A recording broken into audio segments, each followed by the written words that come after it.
Hey, good morning, everyone. This is Dale, and today we're going to talk about covering live events. Um, it's important as we move on through the semester. I've told you that events are a good way for you to kind of get your feet wet in terms of covering a story. And here are things you should look for when covering live events. And we're going to talk about two particular types of live events. We're going to talk about disasters, and we're going to talk about speeches. So let's start with disasters. Unfortunately, when a disaster does happen, it is our job to go in and cover it. So we're talking about things like the flooding that happened over Memorial Day weekend. This is a picture from Wimberley. Some of you have done stories on the flooding for your stories here in this class, so you have a little taste of what it's like to cover disaster. Covering a disaster can also mean something like this. This was the West explosion.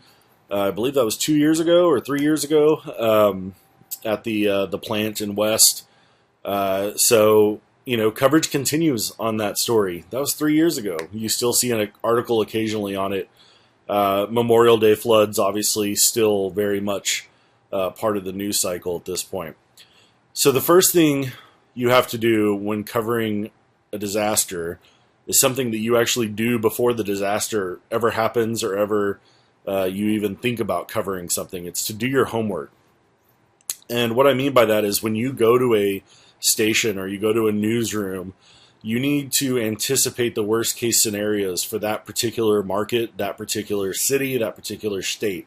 So what are the major risks where you work? What about your region? What about any man-made disasters? How would your newsroom cover these events? So you need to have all these questions answered. Do you live near a coastline? So therefore, hurricane season is going to be a big deal. What about your region? Here, even in San Antonio or in Houston, hurricanes obviously play a huge deal. Flooding in the hill country is a huge problem.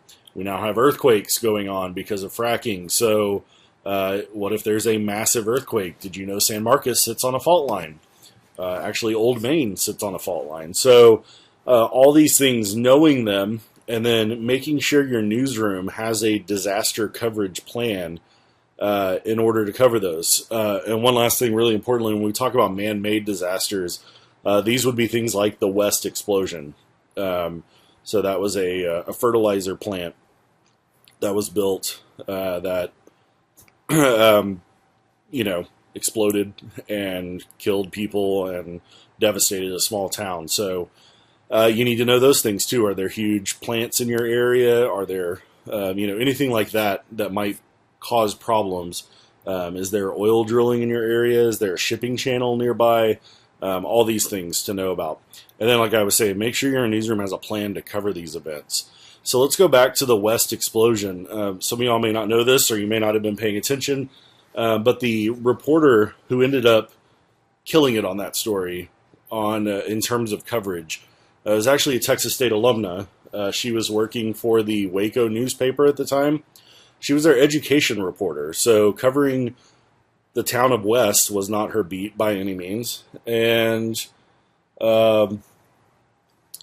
she covered schools. She wasn't covering agriculture or, this wasn't part of her plan, but she had done her research. She got down there quickly, and her coverage was amazing. She was getting national media saying, hey, to follow what's going on with this, follow her, which is pretty much the highest compliment you can get during disaster coverage when the New York Times and CNN are saying, hey, to stay on top of this story, you need to follow this woman. So she did a fantastic job, and she's now moved on to bigger and better things. So what goes into doing your homework? First of all, you should check your history. So it's a good idea to know what's happened in that city or that area, even if you just moved there. So let's say you're coming to Austin for your first job. You need to know, does it flood there? Does it snow here?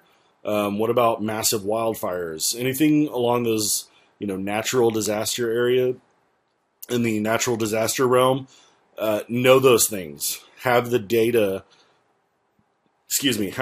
down, have the facts down. Maybe make a notebook of just history so you can reference that. You can grab that when you head out in the field. If you know it's flooding and you've got your flood notebook with all of your archive notes there, that will come in handy. Also, you need to know who's in charge. This means on a local, state, and federal authority or level. You'll probably know the local people. They're probably the first people you're going to meet. You need to at least know the names and have contact numbers for the state people. And then the federal authorities, it's just a good idea to know who would be in charge and, the names of the organizations, the people in charge at that point, maybe a media contact. And one of the first things I would recommend is when you move to a new city, call the Emergency Operations Center and ask for the plan. Hey, what's the disaster plan? And most, 99% of them will say, yeah, we have a center and you might be able to come down and give it a tour, something like that. If they say we don't have a disaster plan, well, you just got your first story, right? So I remember when I first started, this is Medina Dam, which is now once again full of water, or at least halfway full of water. Back in, that was 2001, I believe, when we had a major flood in the San Antonio and Hill Country area. I just started in news, and we got a call right before the 10 o'clock newscast that said, hey, you need to be at the Emergency Operations Center. We're going to go live right up 10 o'clock. Make sure we are your first story. And so they take the air. We go on at 10 o'clock. We toss it straight to the Emergency Operations Center. The county judge was there, and first thing he said is, we are concerned that Medina Dam is going to fail. And if that happens, the entire city of Castroville will be wiped out, and the water will eventually make its way to San Antonio. Was one of those holy crap moments. Nobody had done a story on Medina Dam in a very long time. And thankfully, the dam held up. But that was quite the scary moment. And I remember that it was at that point I realized, holy crap, this is a bad situation. So now you'll frequently see stories on the health of Medina Dam and other dams in the area. I think that was a wake-up call for a lot of people in the San Antonio and the Hill Country area. Part of doing your homework is also having a phone list. So, that's on a reporter level and also on a newsroom level. Your newsroom should have a list of contacts that should be in every single newsroom, but you should have your own list too.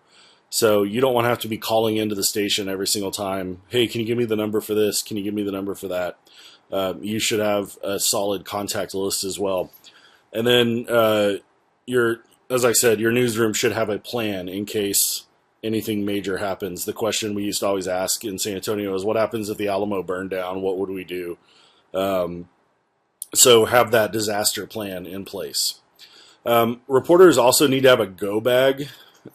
So whenever you tour a newsroom or you intern in a newsroom, you might see duffel bags under reporters' bags or under reporters' desks. Those are there for a reason. They contain probably a couple days worth of shirts, toothbrush, some crackers, stuff like that, enough to get by on in case, it's literal, go. If the news director tells you, we need you to go, you grab that bag and you go because you don't know when you're going to be coming back. Also important to remember your tech stuff. So have a phone charger, a flash drive, a flashlight, some USB cables, stuff like that. So keep those handy in your go bag as well. So now we've done our homework. So now it comes up time to actually cover the story. So a couple of steps here. First thing, you go where the action is, right? So we don't pull up on a scene and then kind of hang back and wait for the story to unfold, right? We're there to cover it. You don't want to get in the way of the investigation or anything like that, but we do find our way down to the action. The St. Paul Pioneer Press Disaster Reporting Manual says head for the biggest mess and look for people who are visibly upset. That's a pretty good piece of advice in terms of covering an event. Step 2 will be check in with authorities. They might tell you, hey, not now. And that's the case. You'll move on to step 3 and come back for a briefing. But a lot of times police, firefighters will give you a heads up as to what's going on. Even if it's not officially on the record at that point or somewhere along those lines. Another good reason why you might want to check in with authorities is you might be at the wrong scene. And so a police officer or firefighter might say, hey, yeah, we've got this, but if you go 3 more miles down, that's the bigger scene. something along those lines. So it's always good to check in with authorities. Step 3, you want to talk to victims and witnesses. These are the people who are there at the scene and visibly upset. So you want to get that sound while they're there and in the moment. And step 4, it's always critical to pay attention to the details. Your textbook or the Aim for the Heart book has a great line from covering a tornado in a mobile home park where all the insulation was spread about, and the reporter described it as it looked like a sea of cotton candy everywhere.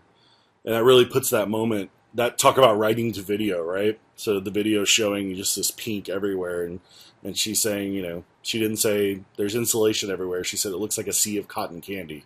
So pay attention to those little details, and it'll help with your story. And then step 5 is to, like Vanilla Ice, stop, collaborate, and listen. It's time to take a breath, check in with your team, and figure out who's doing what, especially if it's team coverage, and then listen to what else they have so you can help everyone with their story and help coordinate coverage, especially when it is, like I said, team coverage. Covering speeches a little bit differently. So we have situations here. You see President Obama, you see San Marcos Mayor Daniel Guerrero, and you see Texas State President Denise Trauth. Any idea what all 3 of those have in common? So 1, they give speeches, but 2, they've all given speeches here in San Marcos recently. So while, yes, we might be more familiar with Daniel Guerrero and Denise Trauth, President Obama has been at Texas State and given a speech before on campus. So it's not uncommon for you to potentially get to cover a presidential speech or a candidate speech. So before the speech happens, some things you need to do. 1, you need to research the speaker. You need to learn as much as you possibly can from old news articles, their official biographies. You need to know what they're talking about. That's probably the biggest thing. Request an advance copy of the speech if they're available. A lot of times, or every time, the State of the Union gets released before the president goes on and makes the State of the Union. And what's interesting there, if you look at the picture there on the screen, that's actually a copy of the State of the Union, and the reporter goes through and marks all the changes that were made from the time they released the State of the Union early to the point where the speech was actually made. So that's a good way to cover what happened at the last moment. And then you need to know if you can take pictures, shoot video. Almost every speech allows that, but for some reason there might be a very weird situation. It's just good to know the rules going into it. So then during the speech, you want to grab a good seat. So we need to be front and center, like you see the reporter here in the green dress. Take a mental note of the audience, and I'm talking numbers when we talk about the size of the audience, not what the people actually looked like. Were there a ton of people there? Were there no people there? Were they expecting a huge crowd? Did they have the event at Strahan Coliseum and 5 people showed up? Or did they have it, in a little room in the LBJ Student Center and there were 300 people waiting outside? You also want to know the mood of the crowd. Were they happy, supportive, hostile, rowdy? And always have that recorder with you. A lot of times it's just your phone, right? So you need to be able to get audio/video as much as possible, so don't forget to do that. So what do you do if you're covering a speech but you're not in the field, meaning you're sitting here, you're sitting in the newsroom? This is a situation you might run into as an intern. A lot of times they might tell you, hey, watch the, I'll just use the State of the Union again, watch the State of the Union and tell us something interesting that comes up. So here are some tips courtesy of Steve Buttrey, who works at LSU, he's one of the leading digital media minds out there. He has a whole guide of providing live digital coverage of events. I broke it down to the 10 parts that I think affect you the most. So number 1 is if an event is worth sending a reporter, it's worth live coverage. So what does that tell you about most events? We send a reporter there, it's worth live coverage, right? So that whole idea of, well, should we cover it live or should we not? If you're sending a reporter, it's probably worth live coverage. So that knocks that out of the park. Twitter is best for live, but consider you doing a live blog on the web as well. So people expect live coverage on Twitter, but you also want to give that option on your website as well. So a couple of tools we use for that, Storify, which you've hopefully gotten a taste with there on the right. Scribble is a very useful live blogging tool that you see a lot of times. A lot of tech companies use that to do like the Apple keynotes and stuff like that. So we have these options to do these live blog coverage on our own websites. 3, our coverage is for the high interest consumer. So when you're reporting on a live event, you know that that is for the people who are really invested in that event. So think back to the World Cup last summer. If we were providing live coverage for that, we were going for this crowd, right? That was on every turn or every kick, every move of the ball. We were tweeting for them. We weren't tweeting for the person sitting at home not watching the game. 4, before you start live tweeting, make an announcement that you're going to start live tweeting. In other words, you tell your audience, stop complaining, right? If they want to mute you or they want to unfollow, you give them that opportunity so you can go on with your job and you don't have to get people telling you that you're being annoying or something like that. 5, use a hashtag. So a lot of the times this will be easy enough. If it's the State of the Union, the hashtag is always SOTU. If you're out, monitor Twitter, see what hashtags people are using. There are tools to find out the most applicable hashtags for any situation. Number 6, set the context first. So you don't want to just, boom, start covering this thing first, right? You need to let people know what's going on, what's the history of this, what led up to whatever this speech is. So you need to set that context first. That means you need to do some homework before you start covering the event. 7, remember you're not providing a transcript. So remember, you're covering this for that high interest consumer. So that means they're probably watching. They're looking for you to provide context and provide more information. So if all you're doing is providing quotes, you're not doing your job in terms of helping them get what they want out of your live coverage. Number 8, if someone mentions something you can verify, do so. That is our job, right? So if a politician makes a claim, look it up. It can provide moments where if you don't look it up, you look like this. Or if you do look it up and you figure out that it was false, then you can point to that and you can look like this, right? So if someone mentions something you can verify, look it up and say whether that's true or false. Number 9 is kind of hard. You need to try to find time to engage your online audience. You're going to have a lot of people tweeting at you probably, maybe asking questions, making comments. Try to take a break every once in a while for a minute or two and respond to those people, because when you do, it keeps them engaged and following your coverage even more. And then number 10, the best thing about all this is when you are live tweeting an event, you now have a timeline of what happened. So that will then impact how you write your story, because you've already written all the cool stuff, right? You've provided all the context in your live tweets. You've probably retweeted some of the quotes as you're going along. And now you've got that whole timeline. You've got a digital history of that event that you can then use as you begin to write your story.